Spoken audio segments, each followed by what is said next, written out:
Okay, guys, today I thought I should tell you something about how to prepare a resume which would make your candidature irresistible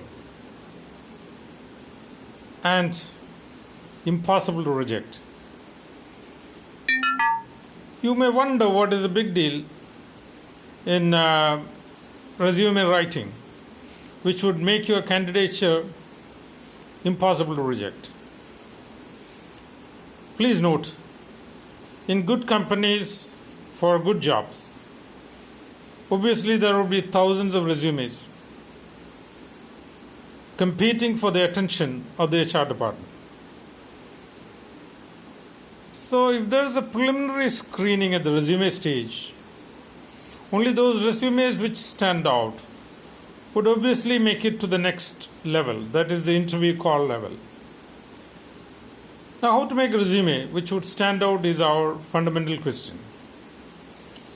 See, in most cases, resumes are prepared as a fact sheet. It doesn't impress anyone. It's simply a statement of facts. The only creative part of a resume in most cases would be a mission statement or career objective at the top, which again, unfortunately, would be something repetitive and you see in almost all resumes, like to work in a competitive, growth-oriented environment, to be a good team player, to contribute to the growth of the company, to grow with the company. All this we have heard 1,000 times and doesn't make any impression with the person who is screening the resumes to take a few of them forward to the next level, that is interview call. Now what I would suggest is, please understand, your resume is your ambassador. It presents itself before you present yourself.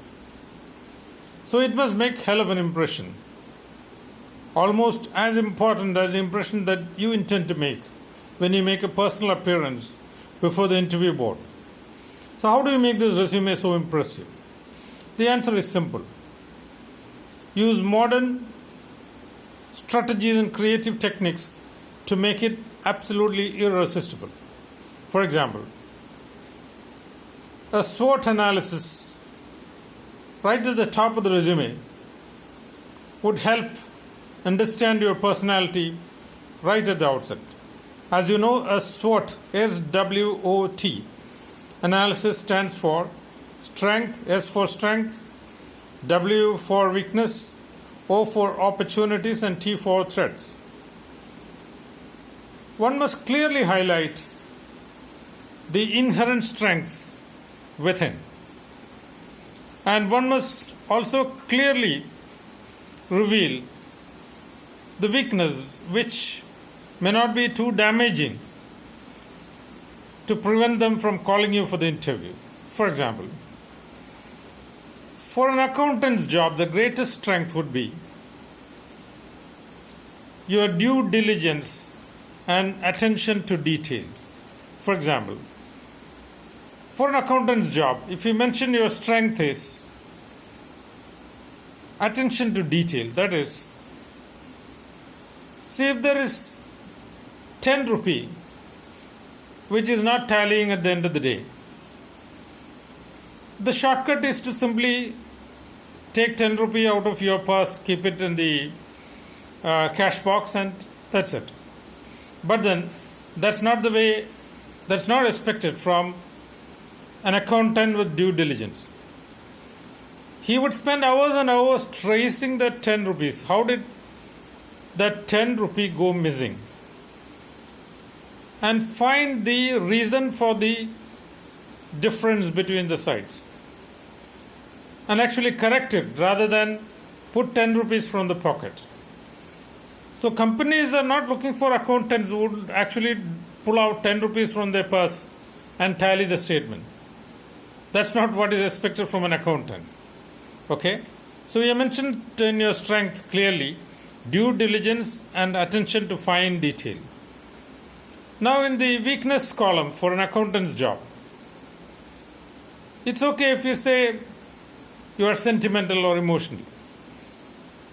But then this is not okay for an HR job. So you got to carefully choose your weakness to be revealed in the SWOT analysis. And as far as opportunities are concerned, you would always say an accountant with due diligence will have a fast track career and he will rise up straight up to the top. And the threat would be sometimes you would be spending too much time on tracing insignificant amounts of money because you have this fine attention to detail. So that is the threat there. So you got to choose it carefully, okay? Now more than all this, when you go through a resume, you should stand out as completely different from competition. So how do you do it? See, for example, let's say you're applying for accountant's job. You work for the last 5 years in a reputed company as an accountant. Now, all candidates would list out the duties and responsibilities of an accountant like this: cash collection, documentation, trial balance, balance sheet, etc., etc. Now, this is universal and common.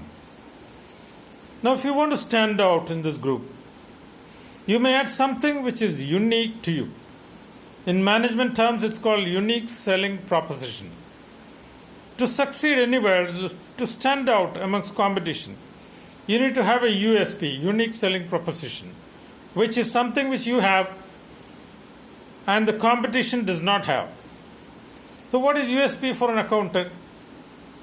One I have already mentioned, that is fine or great attention to fine detail.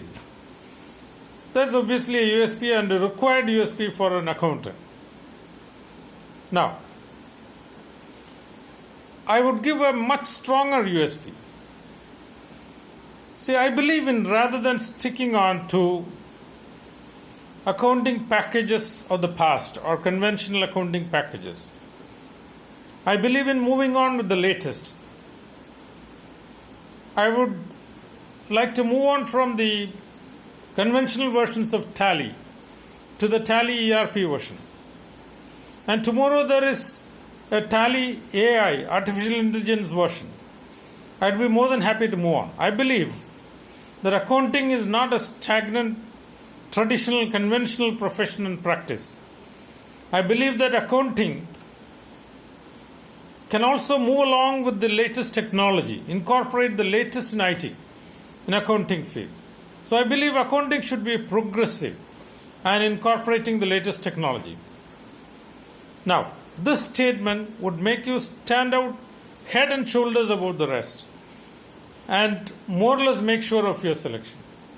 So guys, just like in personal life, if you want to impress anyone, male or female, you should stand out as different from the crowd because people rarely notice just another member of the crowd.